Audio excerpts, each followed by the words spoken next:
Yo, welcome back, kembali lagi di channel Atau Hayato. Bagaimana kabar nakama sekalian? Semoga selalu baik-baik saja. Chapter 1062 memiliki judul petualangan di kota ilmu pengetahuan. Di chapter ini kita sudah diperlihatkan beberapa kecanggihan yang ada di Pulau Egghead. Nah, untuk covernya menunjukkan pulau coklat yang tertutup salju es.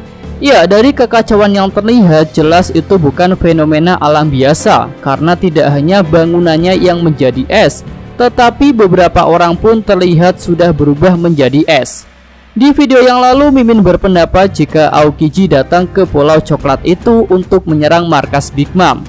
Dan dua orang yang muncul di cover chapter 1046 salah satunya adalah Aokiji. Ya, hal itu memang masuk akal, tapi jika tidak mau mengaitkannya dengan Aokiji, sebenarnya masih ada satu pendapat lain, yaitu bahwa perubahan suhu drastis yang terjadi di Pulau Coklat adalah ulah Caesar atau Jerma Double Six yang sudah menggunakan suatu senjata untuk membekukan segalanya.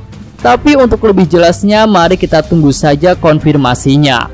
Oke, masuk ke cerita. Setelah mendengar nama Vegapunk terucap dari mulut wanita itu, Franky malah terlihat sangat senang. Dia berkata, Vegapunk, aku benar-benar menghormatimu. Dan aku ada di laboratorium kampung halamanmu di Baltimore selama 2 tahun. Lalu Usopp juga sangat menyukai robot Vegaforce itu. Dia menyatakan besarnya 10 kali lipat daripada Franky Shogun. Usopp tak sabar untuk memperlihatkan robot raksasa itu kepada Luffy dan Chopper. Sementara itu Sanji langsung terpesona oleh kecantikan wanita Punk 02 di hadapannya.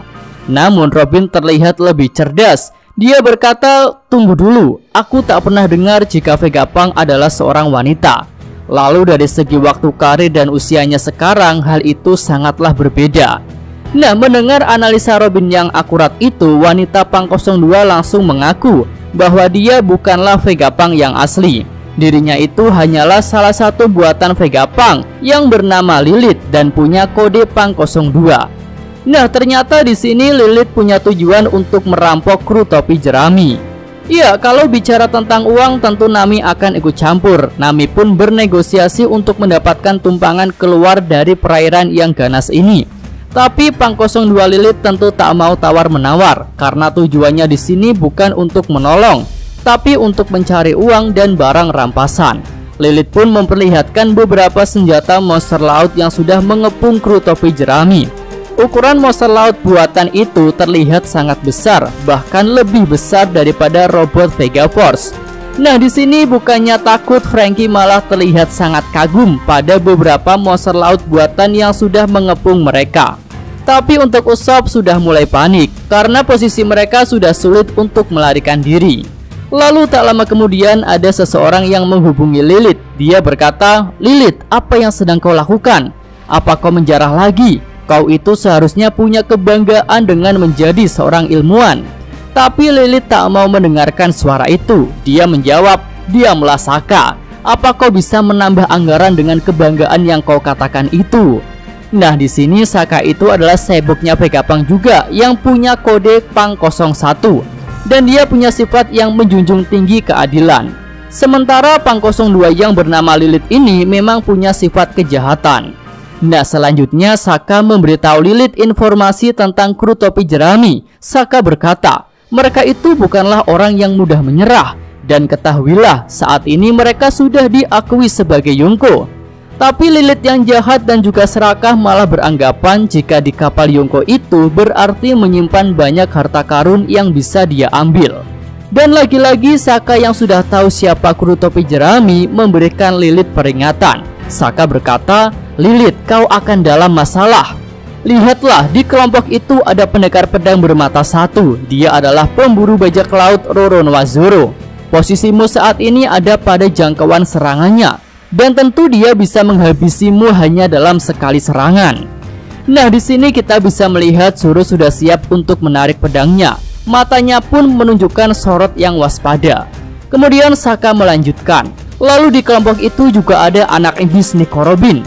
Dia tidak bisa dianggap remeh dan kru mereka bisa melawan seluruh senjata monster laut yang kau bawa.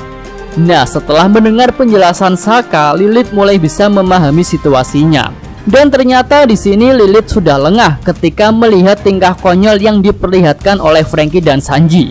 Raut wajah Lilith pun langsung berubah dan dia berkata, "Sial, aku sudah salah perhitungan. Apakah tingkah konyol dari orang-orang bodoh itu hanyalah sebagai umpan untukku?"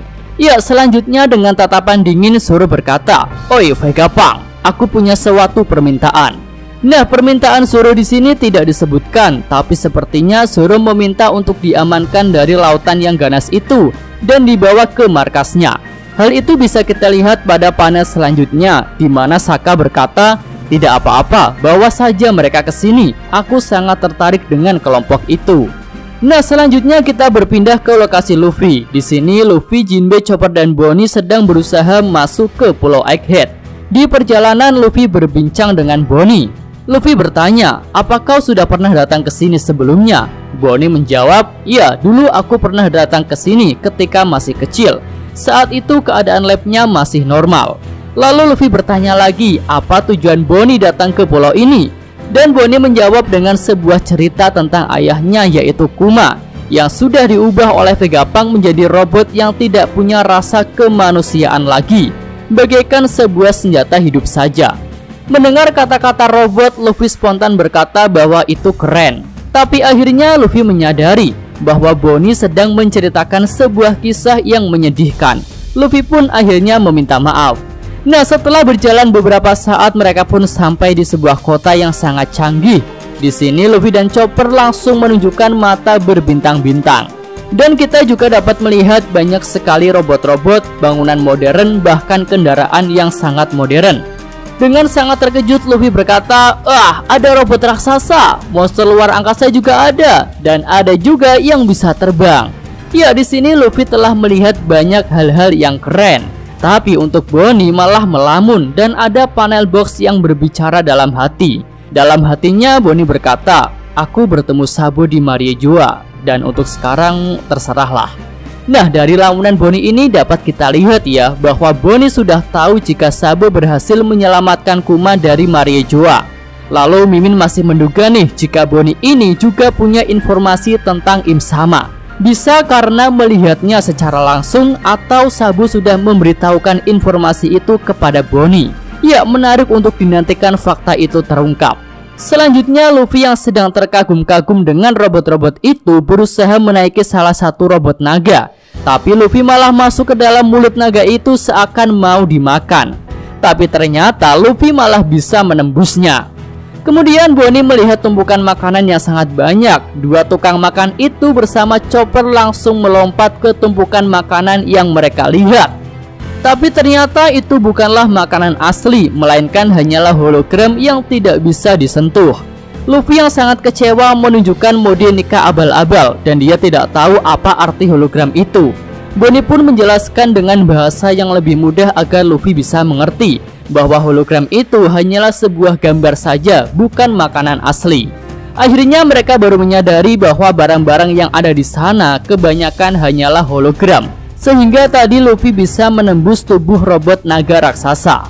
Lalu Jinbe menyadari suatu hal bahwa cuaca di pulau ini sangat berbeda dengan keadaan sekitarnya. Di sini hangat dan di sekitarnya sangatlah dingin. Nah, tiba-tiba muncul seorang anak raksasa. Dia pun menjelaskan bahwa suhu di pulau ini sudah dikendalikan oleh suatu teknologi. Kemudian Luffy yang melihat anak raksasa itu jadi teringat pada Yonko yang baru saja dia hajar, yaitu Kaido. Luffy pun dengan santai berusaha memukul si anak raksasa karena menganggap palinglah itu hanya hologram saja yang akan tembus jika diserang. Tapi ternyata pukulan Luffy itu mengenai badan si anak raksasa. Si anak raksasa tidak terima dan langsung mengajar Luffy dengan keras. Luffy pun langsung bonyok dan terlempar ke arah mesin pembuat makanan. Lalu muncullah beberapa makanan asli dari mesin itu yang bisa mereka makan. Nah, di sini ada beberapa perbincangan tentang teknologi-teknologi yang ada di Pulau Egghead. Yang pertama adalah mesin pembuat makanan. Mesin itu bisa menghasilkan 500 jenis makanan hanya dalam hitungan menit jika bahan pembuatnya tersedia. Lalu yang kedua adalah pengatur suhu di pulau ini bisa mendeteksi penyusup. Ya, tentu karena setiap orang punya suhu tubuh dan pengatur suhu bisa mendeteksi hal itu. Kemudian yang ketiga, anak raksasa itu bisa menyerang hologram dengan sarung tangan khusus yang dia pakai. Bahkan di sini anak raksasa itu juga menyatakan jika konsep ada dan tiada itu adalah konsep dari masa lalu. Ya, mungkin maksudnya hologram di masa depan sudah seperti objek yang nyata seperti biasa. Lalu selanjutnya si anak raksasa memperkenalkan diri sebagai Dr. Vegapunk, ilmuwan yang jenius dan rendah hati. Lalu untuk kode sebok anak raksasa itu adalah Punk 06. Luffy dan Chopper yang sedang makan langsung tersedak karena tidak mengira jika sosok Vegapunk itu adalah seorang anak kecil raksasa. Tapi Bonnie terlihat sudah tahu jika itu adalah sebuah kebohongan. Ya, tentu kasusnya seperti Punk 02 yang awalnya ngaku-ngaku sebagai Dr. Vegapunk. Selanjutnya kita beralih ke lokasi kapal pemerintah dunia yang ada di sekitar Pulau Egghead. Di sini diperlihatkan sosok CP0, Lucci, Kaku, dan Stacy. Mereka pun sedang membicarakan tentang Dr. Vegapunk yang ternyata punya 6 sebok tiruannya. Dan masing-masing dari sebok itu punya sifat yang berbeda. Dan Dr. Vegapunk asli tidak termasuk di antara mereka. Kita mulai dari Punk 01 bernama Saka, sifatnya adalah keadilan. Punk 02 namanya Lilith, sifatnya kejahatan. Punk 03 namanya adalah Edison, sifatnya pemikir. Punk 04 bernama Pythagoras, sifatnya kebijaksanaan. Punk 05 bernama Atlas, sifatnya kekerasan. Dan Punk 06 bernama Yohwa, sifatnya ketamakan. Ya, selanjutnya di sini kita juga bisa melihat topeng milik Kaku dan Stacy. Walaupun topeng itu tidak mereka pakai dan hanya tergeletak di meja. Topeng milik Stacy terlihat seperti topeng burung hantu. Sedangkan topeng milik Kaku seperti burung dengan paruh yang panjang, ya sepanjang hidungnya Kaku lah. Lalu di sini juga terungkap jika kedatangan mereka ke Pulau Egghead adalah untuk menghancurkan semua Vegapunk. Lucci merasa ini adalah sebuah perintah yang cukup aneh karena dia harus melenyapkan orang yang paling berguna untuk dunia ini. Selain itu di laboratorium Vegapunk juga berisi benda-benda yang berharga. Di sini Lucci pun sempat kepikiran tentang kejadian yang menimpa kerajaan Lulusia. Jadi para agen CP0 ini tahu bahwa kerajaan Lulusia sudah dimusnahkan. Tapi sepertinya mereka tidak tahu siapa yang sudah memusnahkan kerajaan Lulusia. Nah, di sini juga terdapat Seraphim Kuma yang berdiri tegak di belakang para CP0. Seraphim itu juga punya ciri-ciri khas dari ras Lunaria. Tapi untuk Kuma ini ukurannya cukup besar. Oke, sampai di sini aja segmen real review untuk chapter kali ini ya. Jika ada tambahan, saran dan komentar bisa ditulis pada kolom komentar. Yosa Mimin atau Hayato, terima kasih. Oke, cukup sekian video kali ini. Semoga nakama sekalian menyukainya. Terima kasih udah nonton. Jangan lupa like-nya dan subscribe channel atau Hayato. Yo!